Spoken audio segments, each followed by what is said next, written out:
Hello, my name is Raul Garcia, and in today's podcast I'll be talking about producer and engineer Nigel Godrich.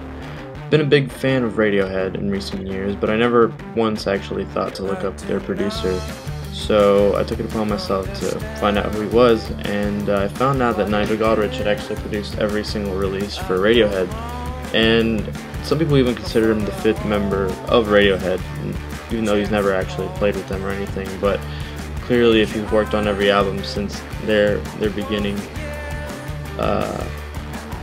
clearly they have some sort of bond there. So I was curious to listen in on some of the other projects he's worked on aside from Radiohead. I was actually kind of surprised to find that he had actually produced one of Paul McCartney's solo albums, and that was just weird to me because he's a younger guy and Paul McCartney has all this experience over him, and it was interesting that Paul McCartney would turn to this guy to produce one of his solo albums.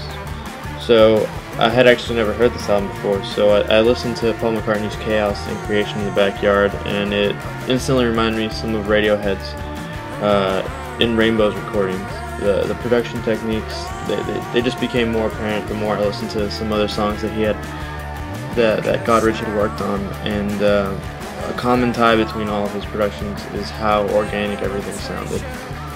Nothing ever sounded overproduced, and you always got a feel for the actual performance that took place in the studio, and it just didn't feel like there was a bunch of Pro Tools editing that went on or anything too crazy. It just seemed like he focused on getting things right and writing great songs. So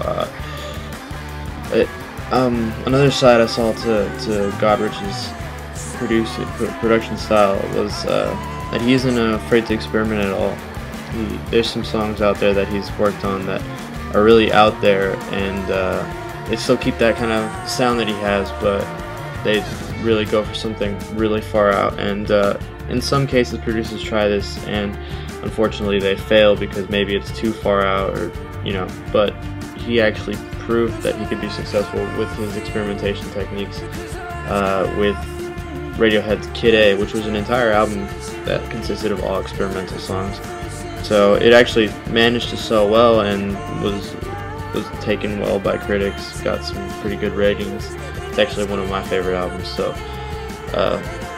clearly he can go from something really natural sounding, straightforward, just a song, or he can go back to like really experimental stuff.